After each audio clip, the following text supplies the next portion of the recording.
इस वीडियो का हमारा मोटिव ये है कि जो हमारे 10th और 12th के स्टूडेंट्स हैं उनको जो वहाँ पे आंसर शीट मिलती है, जो कॉपी मिलती है, उसमें वो एंट्री कैसे बने। Hey guys, welcome to NCERT कक्षा। और आज की वीडियो क्लास 10th और 12th के स्टूडेंट्स के, जो हमारे यूपी बोर्ड के स्टूडेंट्स हैं, उनके लिए बहुत इंपॉर्टेंट होने वाली है, तो इस वीडियो को ध्यान से देखना। इस वीडियो का हमारा मोटिव ये है कि जो हमारे 10th और 12th के स्टूडेंट्स हैं उनको जो वहाँ पे आंसर शीट मिलती है, जो कॉपी मिलती है, उसमें वो एंट्री कैसे भरे, जिससे वो उसमें कटिंग ना करे। कुछ स्टूडेंट्स हैं जिनको एंट्री भरना पता होता है कि कैसे भरनी है, बट कुछ ऐसे हैं जिनको नहीं पता होता है, तो वो इस वीडियो को ध्यान से देखना। ये वीडियो उनके लिए ही है ताकि तुम वहाँ पे गलती ना करो, ठीक है। तो बिना किसी देरी के वीडियो स्टार्ट करते हैं। तो सबसे पहले मैं 10th क्लास के स्टूडेंट्स को उनकी एंट्री भरना सिखा रही हूँ, क्योंकि वो फर्स्ट टाइम बोर्ड एग्जाम देते हैं, तो इसीलिए सबसे पहले उन्हें बता रही हूँ। 12th वालों को तो आइडिया होता भी है क्योंकि उन्हें एग्ज़ाम दे चुके होते हैं, बट 10th वालों को नहीं पता होता है। तो इसमें सबसे पहले हमारी एंट्री है केंद्र व्यवस्थापक की मोहर। तुम देख रहे होंगे अपनी स्क्रीन पर, और यह है केंद्र की मोहर। तो इसमें इन दोनों एंट्री से तुम्हें लेना देना नहीं है, वो नहीं भरनी है। अब इसमें तुम्हारा ए दिख रहा है तुम्हें, ये तुम्हारी फर्स्ट कॉपी है इसलिए यहाँ ए है। अब जब तुम्हारी सेकंड कॉपी होगी तो यहाँ ब होगा, ठीक है। हाई स्कूल परीक्षा 16 पृष्ठ कवर सहित, यानी तुम्हारे इस कॉपी में 16 पेज होंगे, ठीक।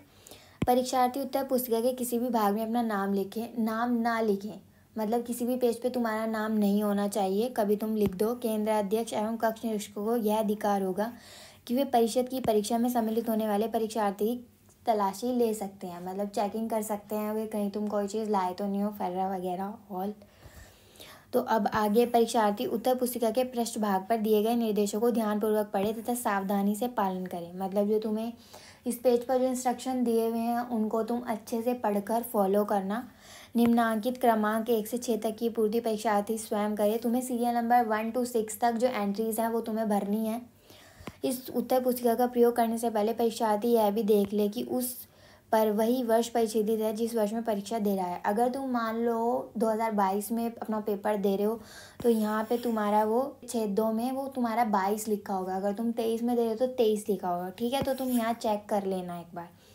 अब है परीक्षार्थी सभी प्रविष्टियाँ शुद्ध एवं स्पष्ट रूप से स्वयं भरे।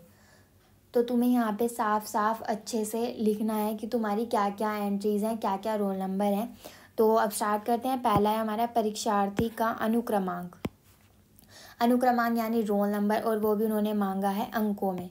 अंकों में मांगा है, अंकों में जो तुम्हारा रोल नंबर है वो लिख दो यहाँ 0472888। इस तरीके से अगर तुम्हारा रोल नंबर है, ये तुम्हारा मैंने ऐसे एक बार मान लिया। अब तुम्हारा सेकंड है शब्दों में। तो शब्दों में तुम कैसे भरोगे, तुम्हें इसी अंकों वाले रोल नंबर को शब्दों में लिखना है। अब तुमने बचपन में यार वो तो पढ़ा ही होगा, इकाई, दहाई, सैकड़ा, हज़ार, 10,000, लाख, 10 लाख। तो हमारा ये नंबर 10 लाख तक जा रहा है, तो हमें इस ज़ीरो को तो लेना ही नहीं है, तो यानी लाख तक जा रहा है, तो इसे हम लिखेंगे। मैं लिख के भी दिखा देती हूँ। 4 लाख, ये हो गया हमारा 4,72,888।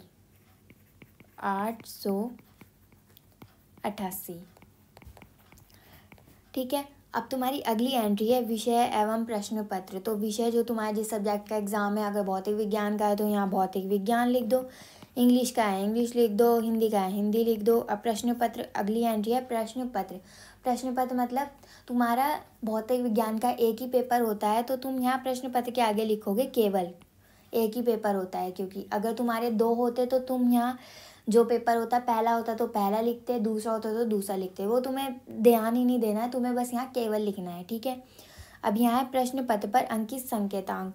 तो ये जो तुम्हें पेपर मिलेगा तो उस पर तुम्हारा संकेतांक अंकित होगा, वो मैं तुम्हें कॉपी दिखा रही हूँ। देखो यहाँ जो ये ब्लू बॉक्स में जो ये नंबर लिखा है, तुम्हें सेम इस बॉक्स में भरना है। 302 ZN, यहाँ मैंने सेम भर दिया, तो तुम्हें देख के सेम यहाँ भरना है। और अगला है परीक्षा का दिन। परीक्षा का दिन कौन सा है, सोमवार, मंगलवार, बुधवार। मैं यहाँ मंगलवार भर दे रही हूँ, ठीक है, मैंने मंगलवार भर दिया। अब अगला है परीक्षा तिथि एवं पाली, यानी जिस डेट को तुम्हारी एग्ज़ाम है, और पाली यानी शिफ्ट, फर्स्ट शिफ्ट है सेकंड शिफ्ट है, वो तुम्हारे एडमिट कार्ड में लिखा होता है। तो हमने डेट ले ली 18 मार्च आज की, जिस दिन तुम्हारा एग्ज़ाम होगा तुम्हें उस दिन की डेट भरनी है। और प्रथम पाली मान ली हमने प्रथम में है, तुम्हारी द्वितीय हो तो द्वितीय भरना। अब है केंद्र का नाम। केंद्र का नाम तुम जिस जगह पे अपना एग्ज़ाम दे रहे हो तो केंद्र का नाम वहीं तुम्हारे एडमिट कार्ड में लिखा होगा, जो तुम्हें देख के सेम टू सेम भरना है, ठीक है। और अगर तुम इसका मतलब सेकंड कॉपी लेते हो तो सेकंड कॉपी लोगे तो तुम्हें कॉपी में देखना पड़ेगा, यहाँ पे ए की जगह बै लिखा होगा और सेम यही 6 की 6 एंट्री तुम्हें भरनी होगी, ठीक है। और अब जैसे हमारे 12 के स्टूडेंट्स हैं तो उनको भी मैं एक डेमो कॉपी दिखा देती हूँ किस टाइप की होती है। वैसे तो सबको पता ही होता है बट फिर भी भूल जाते हैं या थोड़ा कन्फ्यूज़न हो जाता है, तो इसलिए मैं दिखा दे रही हूँ। ऐसी कॉपी होती है 12 के स्टूडेंट्स की, ठीक है।